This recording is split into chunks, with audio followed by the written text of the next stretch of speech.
Welcome back to the David Pakman Show. Welcome back to the David Pakman Show. You can become a David Pakman Show member at davidpakman.com/membership, which is of course made possible in part by liberalbias.com. In a free society, people would get to vote on which facts are true, wouldn't they, Lewis? Unfortunately, we live in a society where facts suffer from liberal bias. You can find out about that at liberalbias.com.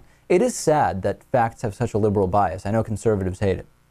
And that's why they hate you. Exactly. There you go. Okay, George Kasenga. George Kasenga's a new David Pakman Show member. It's great to welcome George. And I guess we have a picture of George W. Bush up because George... They share the same first name. They share the same first name. I hope that George Kasenga isn't insulted by that. It's hard not to be. Yeah. Speaking of George W. Bush, by the way, more than 2/3 of Americans, including half of Republicans even, still blame former President George W. Bush for the country's economic problems more than President Obama. This is according to a new Gallup poll. And I guess we could call this the blame gap, couldn't we, Lewis? This shifts, of course, towards Obama the longer we go since Bush was president, but people still believing that Bush is to blame for a lot of the problems we're having now. Which is a great thing. Is it good or is it accurate? I'm concerned with accuracy.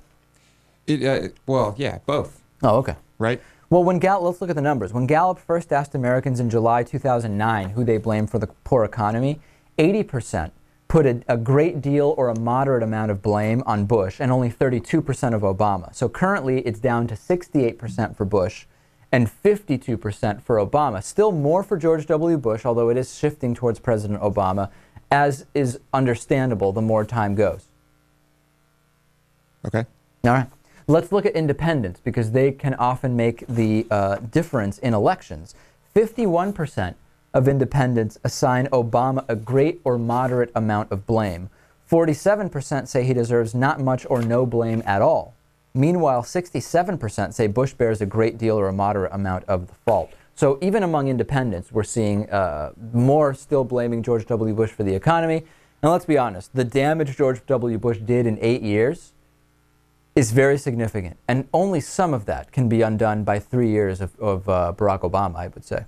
Absolutely. It seems like people are, I mean, of all the things people are uneducated about, it seems like a lot of people still have a firm grasp of why our economy is in the gutter. Yeah, maybe. The thing is, when you actually ask people about jobs numbers, I feel like they don't know the reality, right? I mean, George W. Bush was losing 750,000 jobs a month when he went back to Texas. Obama has turned it around to 23 consecutive months of private sector job growth, and he has actually reduced the number of public jobs, government jobs, which you would think conservatives would like, but unfortunately, that message has not gotten through to a lot of voters. No, and the Republicans are doing a great job at making sure that happens. Congratulations to them. I guess. We'll see in November. We will.